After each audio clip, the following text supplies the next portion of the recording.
جتنے بھی all parties conference کے شرکاء ہیں وہ بیٹھ کر صرف آپریشن استحکام پر ہی نہیں بلکہ تمام مسائل کو زیر غور لائیں۔ ناظرین کرام، وقفے کے لیے کہا جا رہا ہے، وقفے کے بعد دوبارہ حاضر ہوتے ہیں اور تھوڑی سی عالمی خبروں پر بھی نظر ثانی کرتے ہیں۔ ہمارے ساتھ رہیے گا۔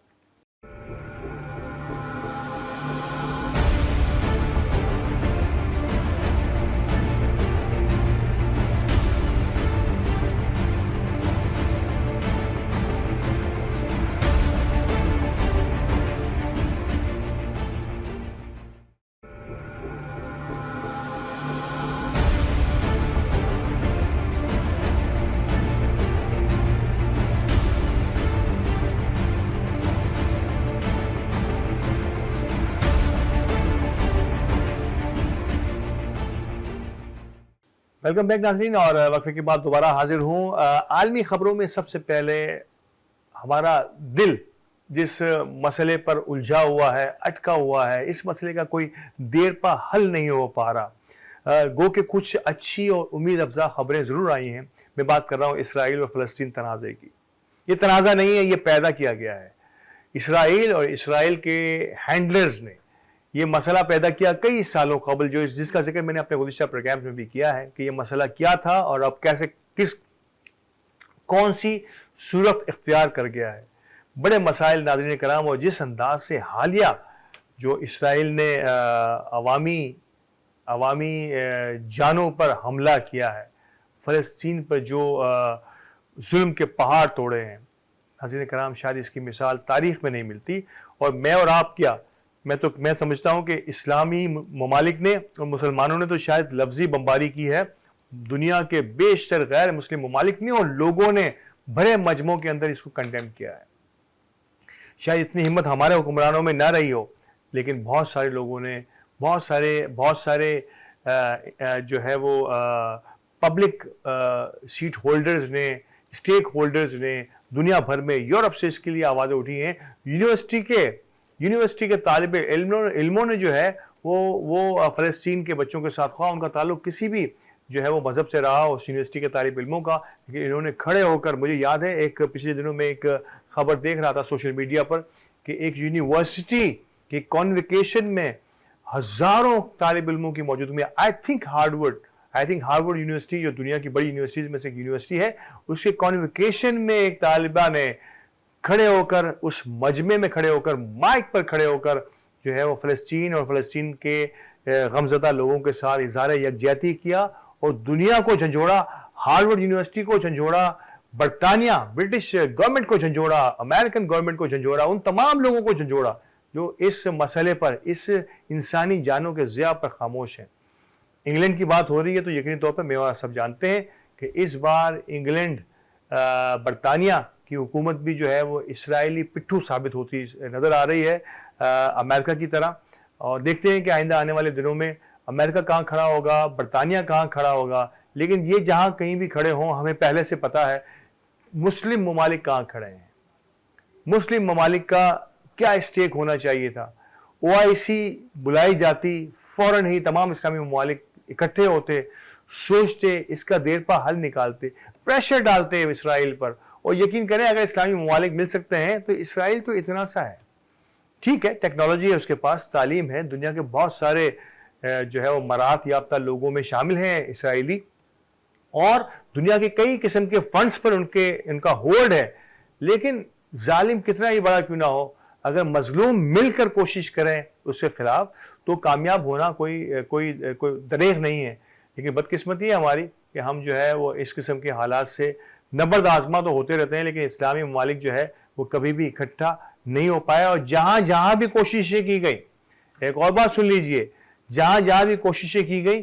ماضی اس بات کا گواہ ہے کہ جہاں بھی اسلامی ممالک نے مل کر کوئی فارورڈ بلاک بنانے کی، کوئی اسلامک بلاک بنانے کی کوشش کی، یا مسلمان ممالک یا دنیا کے ان تمام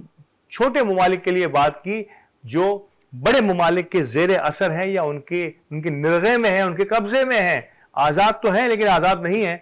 جب بھی اس کے خلاف آواز اٹھائی گئی، ان کے ساتھ کیا ہوا کہ آپ کے اپنے ملک کے اندر بھی ہو رہا ہے اور ہم دیکھ رہے ہیں۔ تو دنیا کی اشرافیہ، دنیا کی اسٹیبلشمنٹ اتنی مضبوط ہے کہ ایسی کسی آواز کو وہ اٹھنے نہیں دیتی، اور اگر وہ اٹھ جائے تو اسے پنپنے نہیں دیتی، اسے اسے ٹریول نہیں کرنے دیتی. تو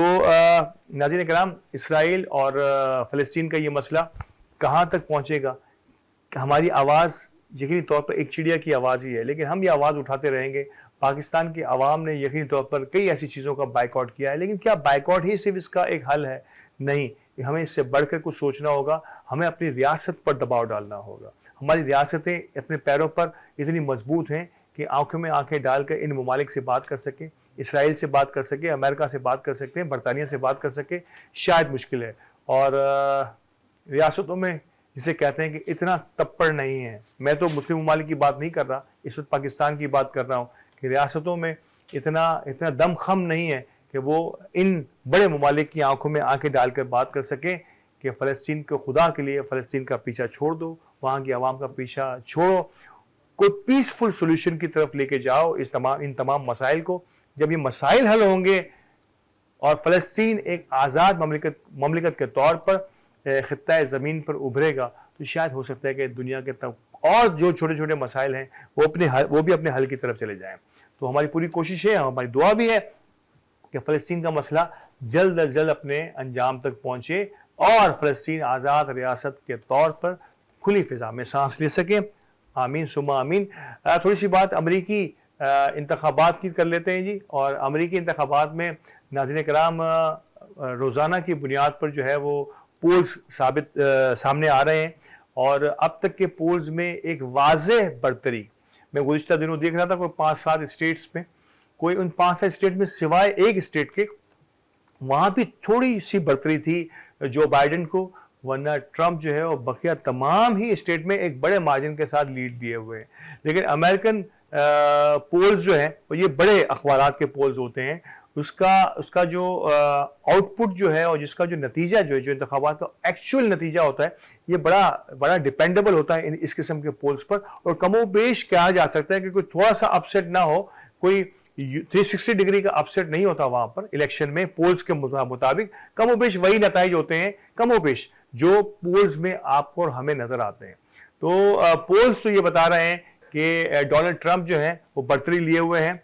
ہمارے اس پورے سسٹم میں. اور اگر ڈونلڈ ٹرمپ، نہ جانے کیوں پاکستانیوں کو بہت بڑی امید ہو چلی ہے ڈونلڈ ٹرمپ سے. جو امریکن پاکستانی ہیں، گزشتہ دنوں میں دیکھ رہا تھا کہ امریکہ کے یوم آزادی کے موقع پر بڑے لوگوں نے جو ہے وہ اپنے تہنیتی پیغامات دیے اور انہوں نے ڈونلڈ ٹرمپ کے ساتھ جانا پسند کیا. پاکستانیوں کے لیے نہ جانے کیوں ڈونلڈ ٹرمپ کوئی مسیحا سے نظر آ رہے ہیں. اب تک امریکی پالیسی جو ہے وہ صدر کے جانے سے تبدیل نہیں ہوتی. لیکن نہ جانے کیوں جو بائیڈن کے بعد، جو بائیڈن کے دور حکومت میں جو کچھ پاکستان کے ساتھ ہوا ہے، یا اس مسلم ممالک کے ساتھ ہوا ہے، یا چھوٹے ممالک کے ساتھ ہوا ہے، اب جو بائیڈن شاید اس الیکشن میں وہ برتری حاصل نہیں کر پائیں گے جو اب ڈونلڈ ٹرمپ کو نظر آتی ہوئی آ رہی ہے. ڈونلڈ ٹرمپ پر آپ نے دیکھا تھا کہ وہاں کی عدالت نے الیکشن لڑنے پر پابندی عائد کی تھی، اور اس کے بعد ہی عدالت ہی کے کیس کی صورت میں انہیں اب الیکشن لڑنے کا موقع ملا ہے. تو ڈونلڈ ٹرمپ سے بڑی امیدیں ہیں، نہ صرف یہ کہ ان پاکستانی نژاد امریکیوں کو جو کہ امریکہ میں رہتے ہیں، بڑی اکثریت جو ہے وہ ڈونلڈ ٹرمپ کو سپورٹ کرنے والی ہے اس الیکشن میں، بلکہ پاکستان میں رہنے والے لوگ جو ہیں وہ بھی ڈونلڈ ٹرمپ کو مسیحا سمجھ رہے ہیں. نہ جانے کیوں کہ وہ سمجھ رہے ہیں کہ پاکستان کے جو موجودہ حالات ہیں، خواہ وہ سیاسی ہوں، خواہ وہ معاشی ہوں، ان پر امریکی حکومت کا اثر تو رہتا ہے. تو کہنا یہ چاہتا ہے پاکستان اپنے انداز میں، پاکستانی، کہ اگر ڈونلڈ ٹرمپ دوبارہ سے واپس آنا شروع ہو جاتے ہیں، کامیاب ہو جاتے ہیں امریکی صدر بننے میں، تو پاکستان کے لیے بڑی آسانیاں ہوں گی اور پاکستان کے لیے ترقی اور کامیابی کے دروازے کھلیں گے. جو انسٹیبلٹی ہے سیاسی اور معاشی، اس میں فائدہ ہو سکتا ہے. اور ان تمام اور ہمارے جو سیاسی حالات جو ہیں، سیاسی قدریں جو ہم کھو چکے ہیں، شاید اس کو بہتر کرنے میں امریکہ ہماری مدد کر سکے. اور ایک رفیق کی حیثیت سے ہم نے مشکل اوقات میں امریکہ کا ہمیشہ سے ساتھ دیا ہے. شاید اس مشکل وقت میں جس میں میں اور آپ زندگی گزار رہے ہیں، اور مشکل ترین وقت ہے یقینی طور پر، میں نے آغاز میں اپنے انٹروڈکشن میں بھی کہا تھا کہ پاکستان اپنے مشکل ترین وقت سے گزر رہا ہے، اور ایسے مشکل ترین وقت میں ہم سب کو نمبر 1 یکجا ہونا ہوگا، ایک ساتھ مل کر اس کا مقابلہ کرنا ہوگا. جو بھی ہمیں ڈیوائڈ اینڈ رول جسے کہتے ہیں کہ ہمیں آپس میں لڑوا کر جو ہے وہ اپنے مفاد یا مقاصد حاصل کرنا چاہے اسے رد کرنا ہوگا۔ ناظرین کرام، اس کے ساتھ ہی پروگرام کو ختم کرتے ہیں۔ پروگرام کے ختم کرتے ہی بس کچھ ہی دنوں میں جو ہے وہ، بلکہ ایک آدھ دن میں آغاز ہو رہا ہے محرم الحرام کا، اور محرم الحرام کے احترام میں یقینی طور پر آپ سب کو، تمام زائرین کی جو ہے وہ سبیلیں، پانی کی سبیلیں لگتی ہیں، اس بار اور زیادہ انداز میں لگائیے کیونکہ گرمی کی شدت ہے، تو سبیلوں پانی پلائیے اور مشروبات پلائیے لوگوں کو۔ اس اہم ترین موقع پر قربانی حسین کو یاد بھی کیجیے، اور عاشورہ تک اس سلسلے کو اسی طریقے سے جاری رکھیے، اور احترام کے ساتھ، ادب و احترام کے ساتھ، اور اپنے دشمنوں کو اپنی نگاہوں کے سامنے رکھتے ہوئے، ان کی چالوں کو سامنے رکھتے ہوئے کسی بھی قسم کے مذہبی تفرقے سے دور رہیے۔ اس کے ساتھ ہی آج کے اس پروگرام سے میں الطاف بیانی آپ سے اجازت چاہوں گا۔ انشاءاللہ اگلے پروگرام میں کچھ نئے موضوعات کے ساتھ بات کریں گے۔ اللہ نے کے بعد